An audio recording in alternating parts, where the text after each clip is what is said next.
வணக்கம் மக்களே, நாம இந்த ஆரோக்கியமான பதிவில் 60 வயதிற்கு மேற்பட்டக்கூடிய நபர்கள், அதாவது நம்மளுடைய தாத்தா பாட்டி எல்லாம் அந்த 60 வயதிலுமே ஆரோக்கியமாக இருக்கிறதுக்கு 60 வயதிலுமே 30 வயதை போல தங்களை உணர்வதற்கு என்னென்ன மாதிரியான விஷயங்கள்லாம் செய்யணும். 60 வயதில் இருக்கும்போது அந்த 30 வயதை அடையும் போதே நீங்கள் என்னென்ன விஷயங்கள் செய்யணும், அதெல்லாம் நம்ம விளக்கமாக பார்க்க போகிறோம்.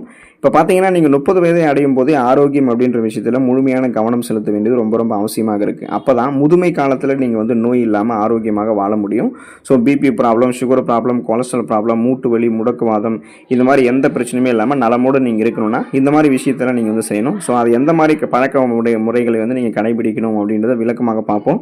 அதை பற்றி பார்க்குறதுக்கு முன்னாடி இந்த வீடியோவுக்கு மட்டும் ஒரு லைக்கை கொடுத்துட்டு இந்த தகவலை உங்களுக்கு தெரிஞ்சவங்களுக்கும் ஷேர் பண்ணிவிடுங்க. ஏன்னா இது அவங்களுக்கும் பயனுள்ளதாக இருக்கக்கூடிய ஒரு ஆரோக்கியமான பதிவு தான்.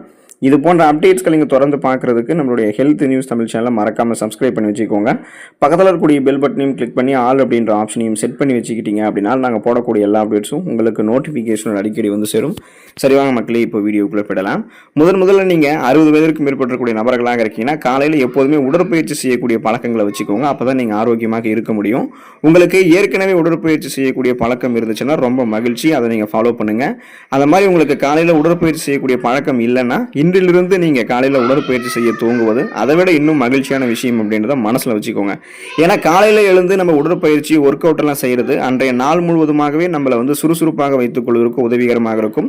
போதுமான அளவுக்கு எலும்புகளை பலப்படுத்தும். காலை உடற்பயிற்சி செய்யும் போது கொலஸ்ட்ரால் பிரச்சனை எல்லாம் இல்லாமல் இதயமும் ஆரோக்கியமாக இருக்கும். ரத்த ஓட்டமும் நம்மளுடைய உடலில் பிபி பிரச்சனை, அதாவது இந்த ரத்த அழுத்தம் பிரச்சனை இல்லாமல் நமக்கு சீராக செல்ல ஆரம்பிக்குங்க.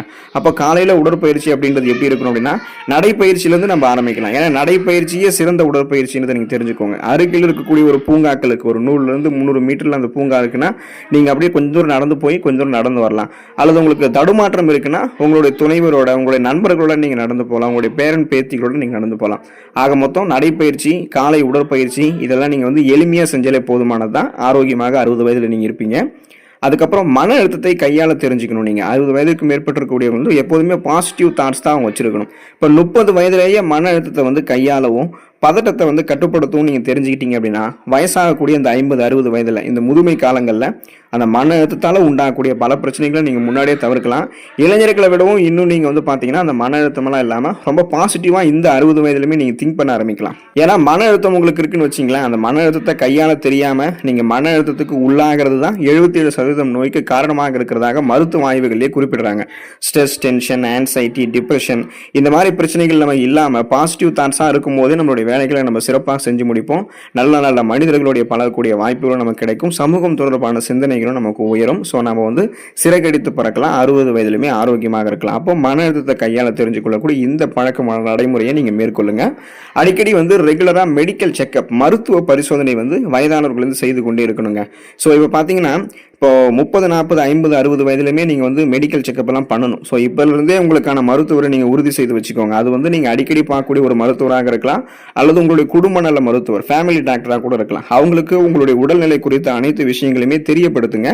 தெரிந்து வைத்துக்கொள்ள அடிக்கடி முழு உடல் பரிசோதனைகளை செஞ்சு கொள்ளுங்க. ஸோ இதனால் ஆரம்ப நிலையிலேயே ஏதாவது நோய்கள் நமக்கு இருக்குன்னா அந்த நோய்களை கண்டறிந்து முன்னாடியே நம்ம தீர்த்து கொள்ள முடியும். இப்போ புற்றுநோய் தொடர்பான பிரச்சனை, அல்லது சிறுநீரகம் செயலிழப்பு போன்ற பிரச்சனை, பிபி, கொலஸ்ட்ரால், சுகர் ப்ராப்ளம், இந்த மாதிரி ப்ராப்ளம் எல்லாம் நமக்கு 30, 40 வயதிலிருந்து தொடங்க ஆரம்பிக்கும். ஸோ நம்ம அப்பவே ரெகுலராக மெடிக்கல் செக்அப் பண்ணுறோம், ஒரு குடும்ப நல மருத்துவர் அணுகிறோம் அப்படின்னா நம்மை பற்றி எல்லாமே அவருக்கு தெரியும்.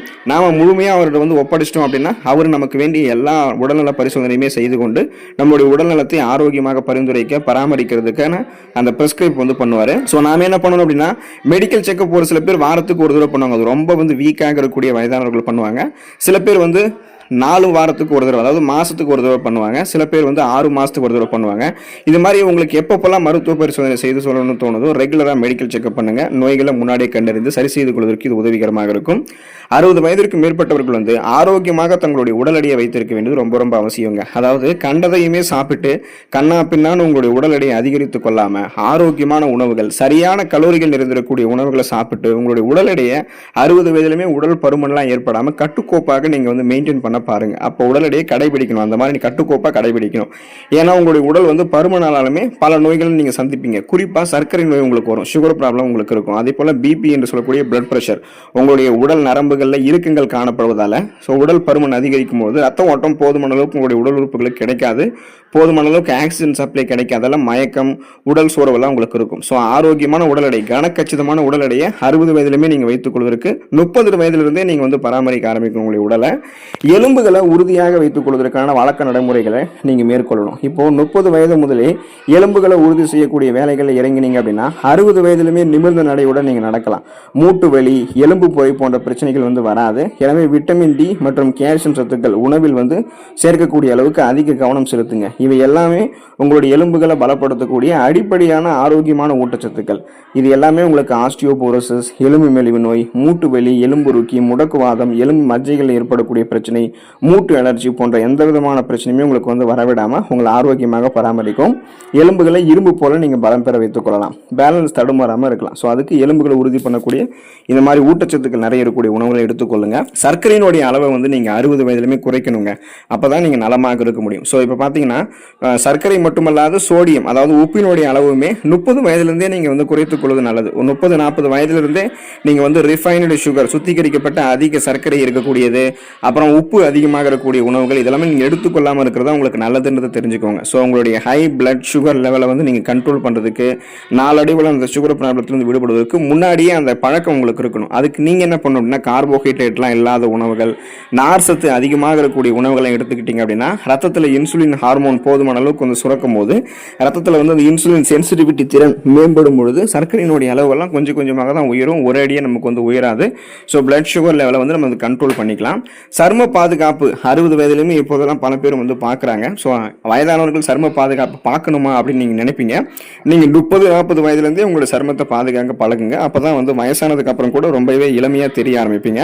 இப்போ முதுமையை வந்து வெளிச்சம் போட்டு காட்டுவது சரும ஆரோக்கியம் தான். எனவே சருமத்தை வந்து சுருக்கங்கள் இல்லாமல் ஆரோக்கியமான சருமமாக நம்ம வைத்துக்கொள்ளணும் அப்படின்னா 30 வயதுலேருந்தே நம்ம வந்து அதை பராமரிக்கணுங்க. ஸோ அதனால் பார்த்தீங்கன்னா நீங்கள் என்ன பண்ணணும் அப்படின்னா 30-40 வயதுலேருந்து குறிப்பாக 50-60 வயதினருமே போதுமான அளவுக்கு தண்ணீர் குடிக்கணும். தண்ணீர் குடிக்கிறது மட்டும்தான் சருமத்திற்கு முதல் முழு பாதுகாப்புன்றது நீங்கள் தெரிஞ்சுக்கோங்க. தண்ணீர் நீங்கள் போதுமான அளவு குடிக்கும் பொழுது உடல் உங்களுக்கு நீரேற்றமாக இருக்கும், சருமமும் நீரேற்றமாக இருக்கும். கோலோஜன் உற்பத்தி சருமத்தில் மேம்படுத்தப்பட்டு அதே போல் ரத்த ஓட்டமும் சருமத்திற்கு வந்து சிறப்பான அளவில் கிடைச்சிட்டே இருக்கும். இதனால் சருமத்தில் இருக்கக்கூடிய இறந்த செல்கள்லாம் அகற்றப்பட்டு முகப்பொருட்கள், கண் கருவளையங்கள், கரும்புள்ளிகள், வயதான சுருங்கிய தோல் அமைப்பு, கோடுகள், கரைகள் கொண்ட மாசு மறுவடைந்த சருமம், இது மாதிரி உங்களுக்கு எதுவுமே இருக்காது. சுருக்கங்கள் குறிப்பாக இருக்காது. உங்களுடைய ஏஜ் நீங்கள் வெளியே சொன்னால் கூட யாரும் நம்ப மாட்டாங்க. அந்த அளவுக்கு நீங்கள் எங்கே தெரிய ஆரம்பிப்பீங்க. மின்னக்கூடிய பளபளப்பான மிருதுவான சருமத்தை நீங்கள் பெற்றுக்கொள்ளலாம். 60 வயதிற்கு மேற்பட்டக்கூடிய நபர்கள் முன்னாடியே உங்களுக்கு ஏதாவது குடும்ப நோய், ஃபேமிலி ப்ராப்ளம், ஃபேமிலி டிசீஸ் ஏதாவது இருக்கான்னு தெரிஞ்சுக்கோங்க. அந்த மாதிரி இருந்ததுன்னா அது முன்னாடியே நீங்கள் சரி பண்ணிட்டீங்கன்னா ஜெனட்டிக் ரீசன்ஸாக அந்த ஃபேமிலி நோய் வந்து உங்களுக்கு வராமல் நீங்கள் முன்னாடியே பாதுகாத்துக் கொள்ளலாம். ஸோ 50-60 வயதிலுமே நீங்கள் ஆரோக்கியமாக இருக்கலாம். இப்போ 30 வயதில் உங்களுடைய உடல் வந்து பரிசோதனை செய்து பார்க்கும்போது உங்களுக்கு எதுவுமே இல்லை அப்படின்றது தெரிய வந்துச்சுன்னா, அதே போல் உங்களுடைய மரபு வழி குடும்பத்தினருக்கும் எந்த வயதில் என்னென்ன நோய் வந்தது அப்படின்றத நீங்கள் தெரிந்து வைத்துக்கொள்ளணும். இப்போ ஒரு சில பேருக்கு வந்து ஒரு ப்ராப்ளம் இருந்ததுன்னா ஜெனட்டிக் ரீசன்ஸாக அந்த ப்ராப்ளம் அடுத்த தலைமுறையினருக்குமே கடத்தப்படும். அதனால் இது உங்களையும் தொடர்ந்து வரும், உங்களுடைய எதிர்கால சந்ததியினருக்குமே அந்த நோய்கள் வரலாம். அதனால் நீங்கள் முன்னெச்சரிக்கையாக இருக்க வேண்டியது அவசியம். ஸோ குடும்ப நோய், ஃபேமிலி ப்ராப்ளம், ஃபேமிலி டிசீஸ் எல்லாம் இருக்குது அப்படின்னா நீங்கள் அதை வந்து சரி செய்து கொள்ளுங்க முடிஞ்ச அளவுக்கு. அது மாதிரி இருந்ததுன்னா நீங்கள் சரியான நடவடிக்கைகளை எடுத்துக்கொள்ளணுங்க. ஸோ இந்த வாழ்க்கை நடைமுறைகளை நீங்கள் கடைபிடித்தீங்க அப்படின்னா BP problem, sugar problem, cholesterol problem, மூட்டு வலி, முடக்குவாதமெல்லாம் இல்லாமல் 50-60 வயதிலுமே பேலன்ஸ்லாம் தடுமாறாமல் உங்களுடைய நரம்புகள், எலும்புகள்லாம் இரும்பு போல பலம் பெற வைத்துக்கொண்டு ஒரு இளமையான ஒரு வாழ்க்கையை நீங்கள் முதுமையிலுமே வாழ முடியும். ஸோ இந்த வழக்க நடைமுறைகளை வந்து மேற்கொள்ளுங்க, ஆரோக்கியமாக இருங்க, உடல் நலத்தை பராமரித்துக் கொள்ளுங்கள். அடுத்த ஆரோக்கியமான பதிவில் மறக்காமல் சந்திப்போம். நன்றி மக்களே.